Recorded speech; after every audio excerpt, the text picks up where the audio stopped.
امروز یک گوشت مرغ رستورانی آماده میکنم. بعضی دوستا میگن وقتی گوشت مرغ پخته میکنیم خامبویی میته. به خاطر از بین بردن خامبویی گوشت مرغ ایره در آب سرد با چند حلقه لیمو و یا یک قاشق سرکه و یک قاشق هم نمک تر کنین. بر نیم ساعت که تر کنیم کاملا خامبوییش از بین میره. بعد از نیم ساعت آبش صاف میکنم و ایره آبکش میکنم.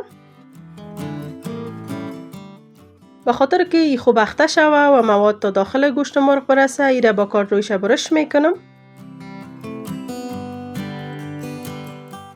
و این شکل باز مرغ خیلی خوب اخته میشه.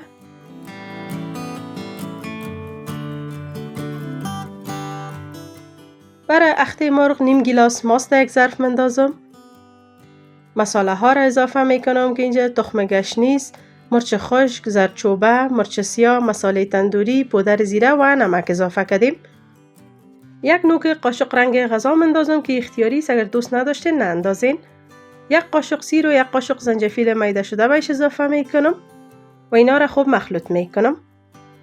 از تمام مساله ها یک قاشق اضافه کردیم. فقط مساله تندوری که در بازار به طور آماده پیدا میشه از او 2 قاشق انداختیم. تمام این مواد خوب مخلوط میکنم که یک دست شوه. و حال این گوشت مرغ اخته میکنم. باید تیره طور اخته کنیم که از این مواد در تمام قسمت های مرغ برسه، خصوصا جایی را که با کارد برش کردیم در اون قسمت ها هم از این مواد باید برسه تا داخلش هم خوب خوشمزه بیایه.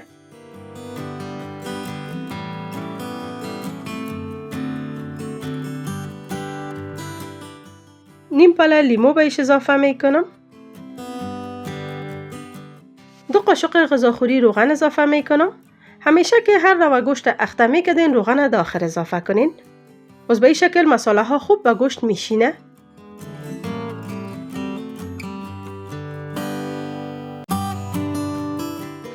رویش با پلاستیک غذا میپوشانم و بر 3 ساعت میمانم که اخته شوه.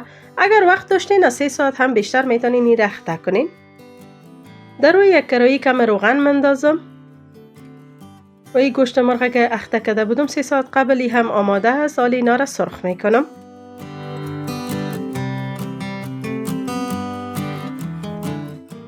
از ماست و مساله‌ای که امرایش اخته کرده بودم او را هم برویش مندازم.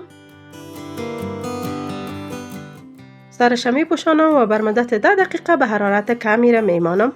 بعد از 10 دقیقه میبینید که آب جدا کرده. حالا ایره رو گردان میکنم که هر دو طرفش خوب پخته شوه و همین آبش هم کاملا خشک شوه.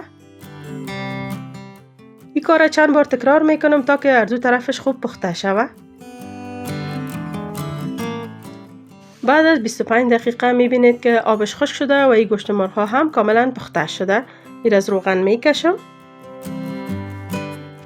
به خاطر که یک حس یا بوی تندور پیدا کنه بر روی حرارت گاز یک جالکه میمانم و این را هر دو طرفش بریان میکنم.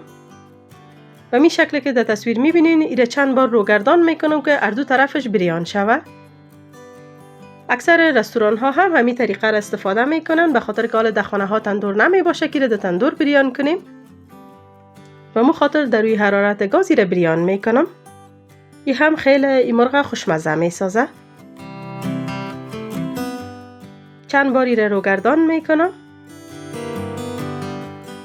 وقتی به این اندازه بریان شد این مرغ خیلی خوشمزه ما آماده میشه و به این شکل میتونین خوشمزه ترین مرغ تندوری تند و تیز در خانه آماده بسازین. مطمئن باشین اگر یک بار به این طریقه مرغ پخته کنین دیگه از بازار نمیخرین.